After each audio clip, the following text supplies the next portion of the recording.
It comes down to the two most important questions for an investor, for someone saving for any goal: when to buy, when to sell.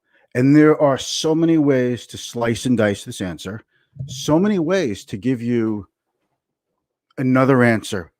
I want to keep it plain vanilla. We're going to talk about knowing when to sell. It's not something that gets a lot of attention around here and anywhere on Wall Street. Not around here by me, but I mean by Wall Street. And as I am someone who helps people with personal finance, not just investing, as you go through life, knowing when to sell becomes a much more important question. So that's what we're going to get into. Let's roll the introduction. And then we've got a couple of things to talk about, and we're going to make you better with your money. How about that?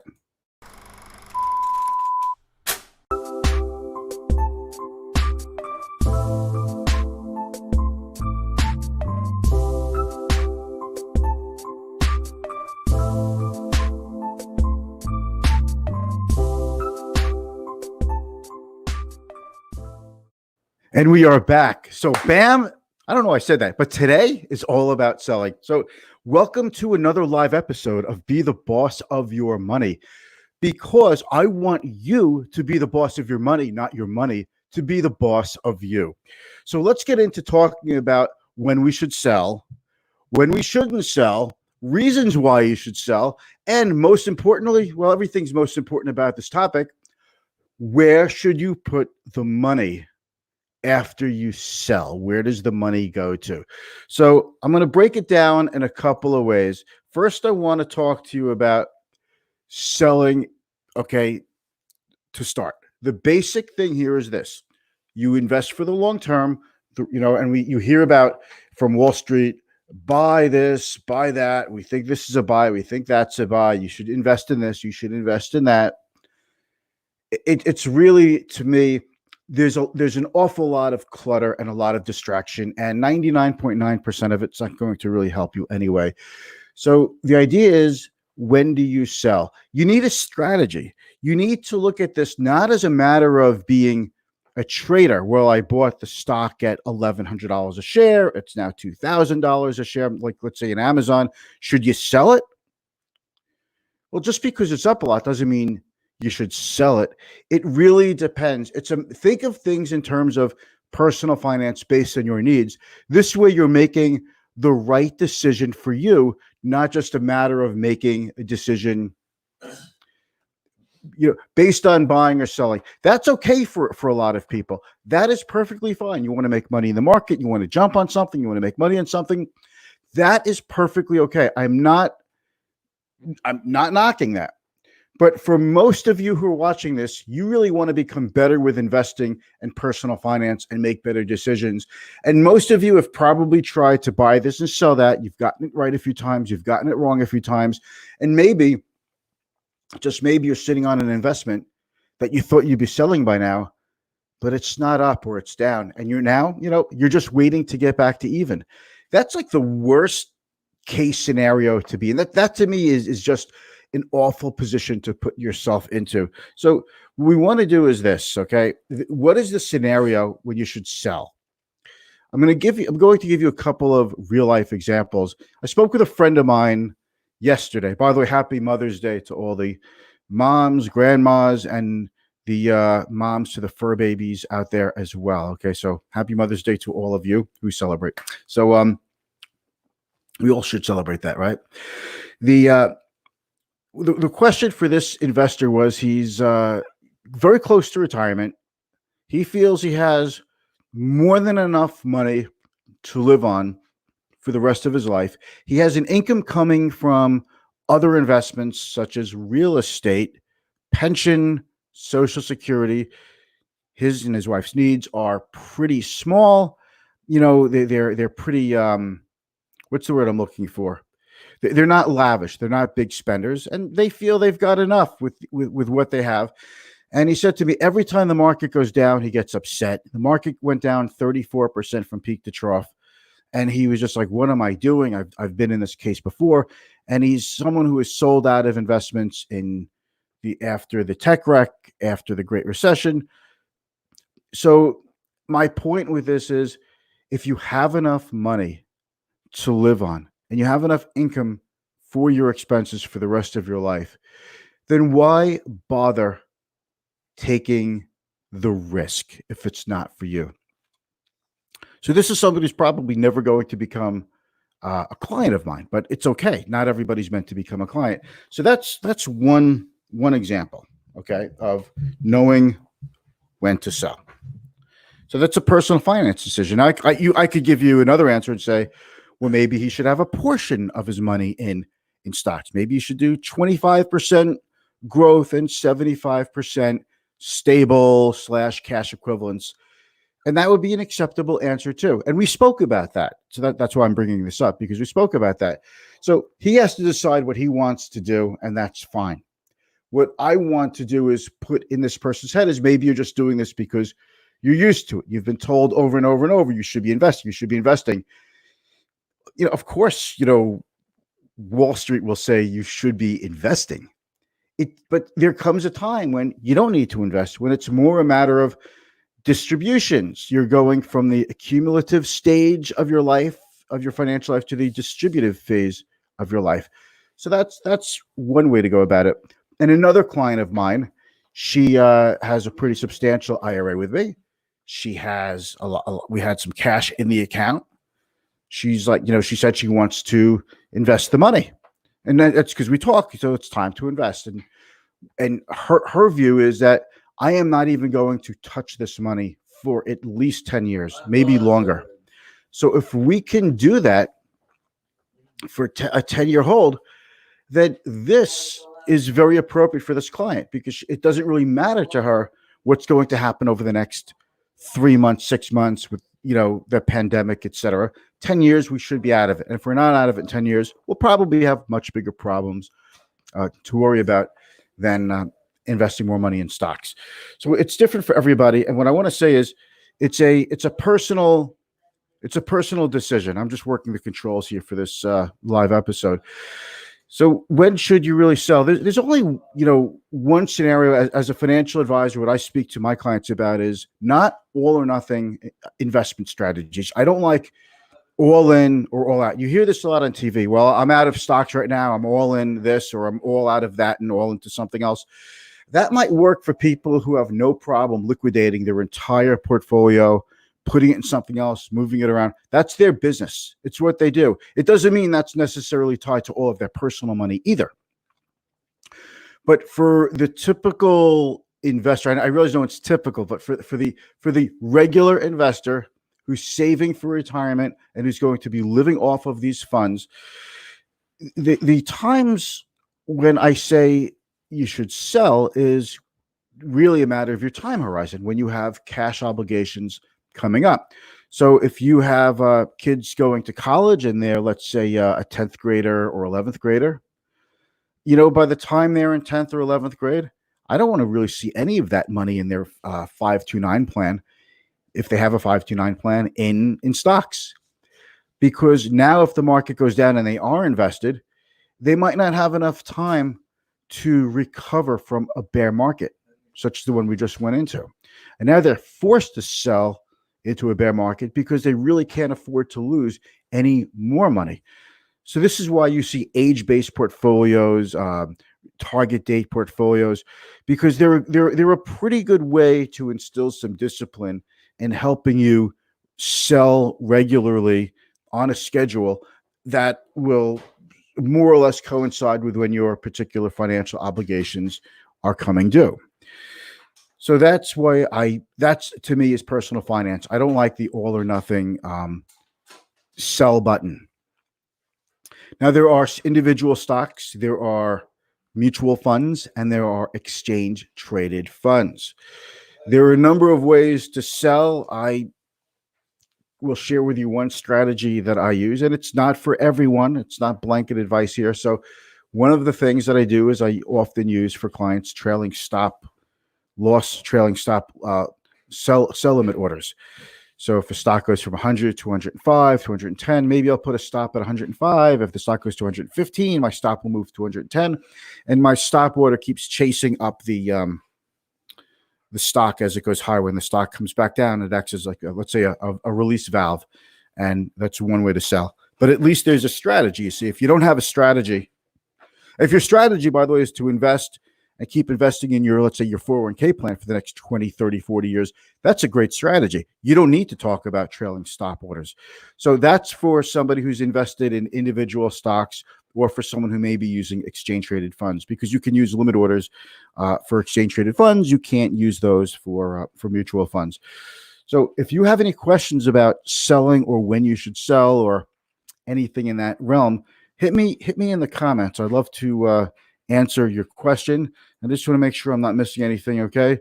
So the scenarios that you should sell, it's really, if you have $1 million in a portfolio, $2 million in a portfolio, and you've got an obligation coming up, it doesn't mean you sell all of it. You just sell what you think you're going to need. To me, at least 2 years minimum. That's what I think, ahead of that time frame. And where do you put the money? Well, when you have to sell for financial obligations, the goal of that money is preservation of capital, not return of capital. Let's think of it this way. It's return of your capital, not return on your capital. Because if you need that money and your financial obligations are coming up and you're investing in it, even if it's something less risky, you still are risking some of that money. And why risk it if you need it? Unless you have no problem adding to that money down the road. But that defeats the whole purpose of selling in advance, of raising a specific dollar amount that you'll need for a financial obligation. There are short-term investments that some people might try to juice you on. Low duration bond funds, short-term bond funds.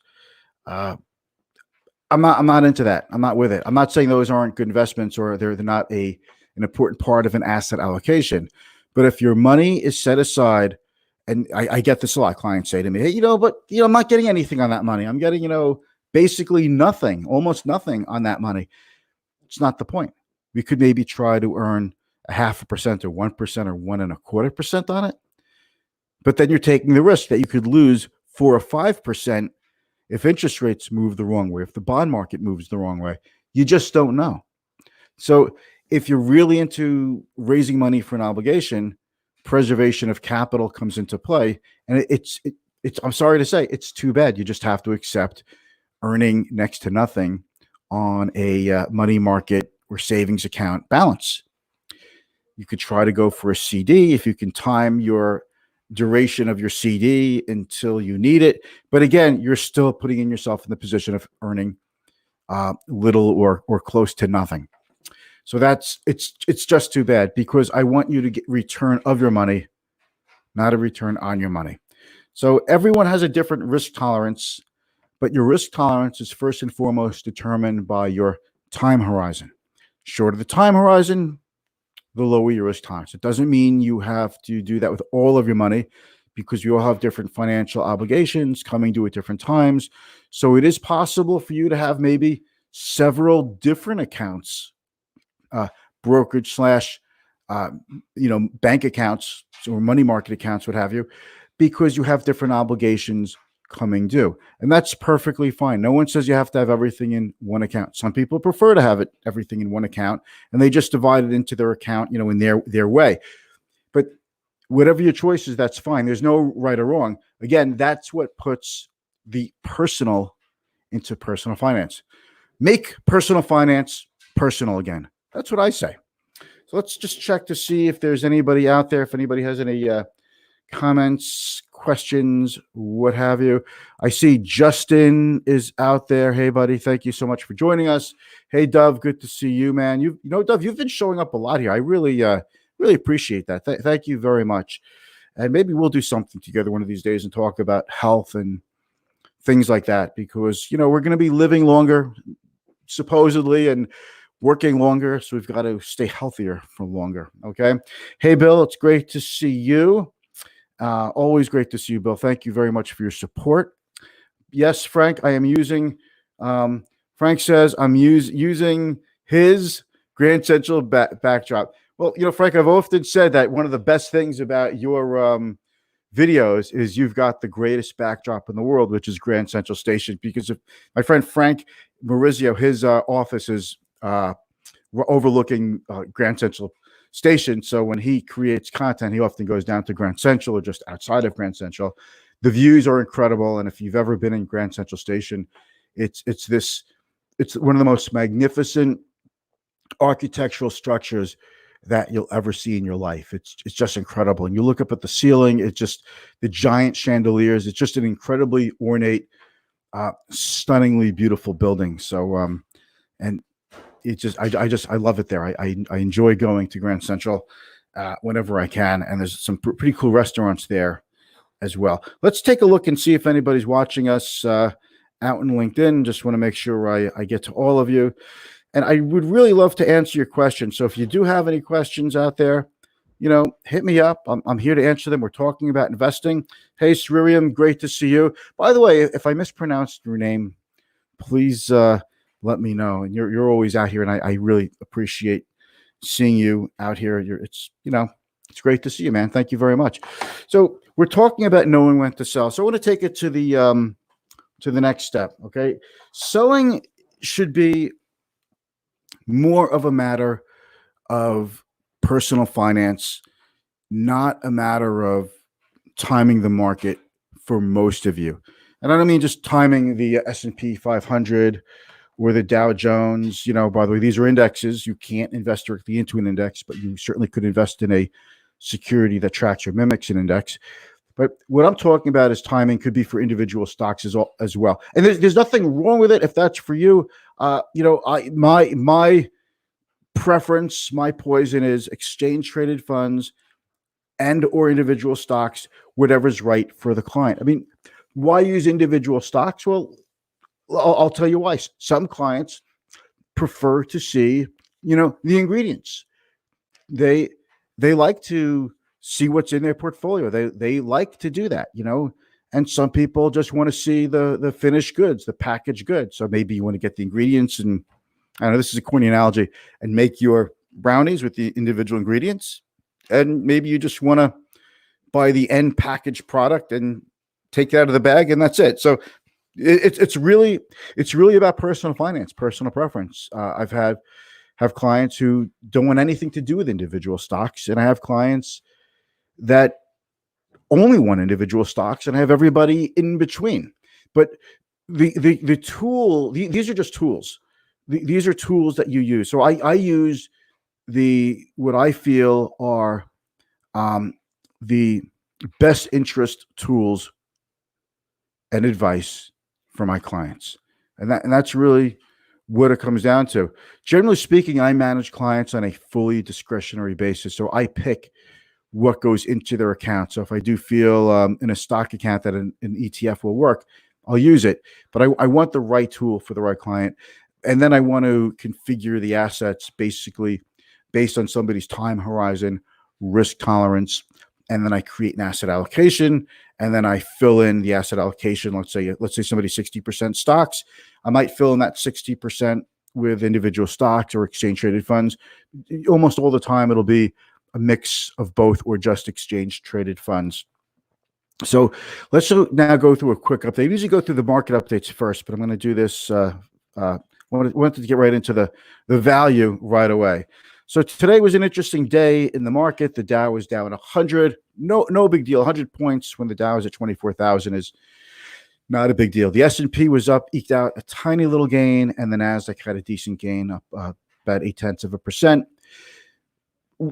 People would say, well, why was one down and the others are up? It's very simple. The very large tech type stocks continue to rally, so they pulled the S&P up with it, and they pulled the Nasdaq Composite up. But the Dow Jones is not as dominated by big tech as much as the other indexes. So if you take a look at what pulled the Dow down, it was American Express, Boeing, Caterpillar, JP Morgan. You see Chevron in there. And those are typically your stocks that are moving every week, day after day, actually every day. It seems to be the same stocks that move the the Dow up or down. It's always Boeing and Caterpillar, two very deep cyclical stocks, and Chevron. They have a good day, the Dow goes up. So we have a V-shaped recovery, or the belief of a V-shaped recovery, a quick recovery after a quick downturn. You see industrial and financial stocks go up, and when we start to get away from that, we see those same stocks go down, and that's what really moves the Dow around. The Dow has a little bit more of a cyclical bent, I think, at this time than the S&P or the Nasdaq, because the S&P, it's so dominated by the likes of Amazon, the FANG stocks, FANGs with 2A. So it's Facebook, Amazon, Alphabet, Netflix, and Google. Even though Google's called Alphabet, the symbol is still GOOG for the Class C shares and GOOGL for the A shares. There's two classes of shares for Google. And then you throw in the M, and you throw in Microsoft also. So FANG M. And if you take a look at which sector has led the way, today was healthcare leading the way. Technology helped, which is fine. But XLP, that's the ETF for consumer staples. So when you see healthcare and consumer staples lead the way or have relative outperformance, it's usually a sign that maybe there's a little bit of worry that people are starting to doubt a cyclical recovery, because healthcare and consumer staples typically will hold up better as far as earnings and revenues go in a bear market. And then we just take a look at a couple of things. We're going to go right down the line. We just took a look at that one. Okay, and there's some breaking news that I need to share with you. Yeah, that's right. I'm doing some breaking news. It's like I'm the breaking news desk. And this is probably one of the more substantial things here that we're going to see all day. Let's just take off there's breaking news there. A drug touted by President Trump doesn't help coronavirus patients, but it can raise heart attack risk. Okay, well, that's a health issue. Trump may let workers take Social Security benefits early in exchange for reduced payments later. When I saw this, it's like, that is like so significant. And it just came out, this news, a little while ago. And I think you know this, but the older you are when you take Social Security benefits, the greater your benefit is, and the benefit stays higher for life. And it's one of your best hedges against not only inflation to wait longer, but from the age of, from full retirement age, let's say around 66, 67 to the age of 70, you're guaranteed to grow your benefit 8% annually. That is one heck of a deal to get 8% guarantee from the government. So it's really, I think, for the overwhelming majority of people who take Social Security benefits younger, are making a pretty serious financial hiccup there. If you have to do it, you have to do it. I understand you have to put food on the table, but if there's any way you can avoid it, please do. That is pretty significant. You'll probably see a lot more on that. All right, so we covered knowing when to sell. One more thing. Industries that I would not invest in, that I think will be, industries that I think will be permanently hindered because of the pandemic and the social distancing. Okay, so I think the automobile industry, in my opinion, is going to be a lower return industry. So it already has been for many years a lower return industry, especially compared to the higher return industries that we have from the big NASDAQ stocks like Amazon and Google and Facebook, et cetera. They're just, automobile manufacturing is a very labor intensive, very asset heavy industry. But I think now that we can work from home, and now that it's proven that things work pretty well working from home, at least in my view, I don't think we're going to need as many cars. The other thing I think is permanently altered, I think this is an obvious one, but office space. If people are working from home and you own a business and you have a pretty big office space footprint, you've got to be thinking, I don't need all of this real estate. I can have people work from home or come in occasionally. We could keep up with video. And there's all kinds of ways to check up on productivity. You could view what your employees are looking at on their screen. There's all kinds of intrusive ways. But hey, if you're in an office, it's intrusive anyway, and the computer you're using for work is supposed to be your company's computer anyway. I think retail has already, that's already a foregone conclusion that we don't need retailers as much as we used to. If you can think of a sector or an industry that you don't think we need, that we're going to need going forward, let me know. I'd love to hear what your, what's your opinion of an industry or a sector or a company that we're probably just, not going to need as much going forward. We've got a few more people out there, by the way. So I'll just take a look who's out there. We have, thank you so much. We have Sid is out there. We have Lisa. Is it Lisa? Lisa Crawford. Good to see you. Christine Wasp. Christine, thank you very much. You've been showing up a lot around here, and I appreciate your support. Hit me with a question if you have anything you want to ask me. So that's really about it. I'm going to wrap this up, and we'll talk tomorrow. If you have any questions that you haven't, if you come up with any questions that you think of that you haven't asked me yet, I'd love to hear them. Ask away in the comments. I will definitely check back later. Have a good rest of the day.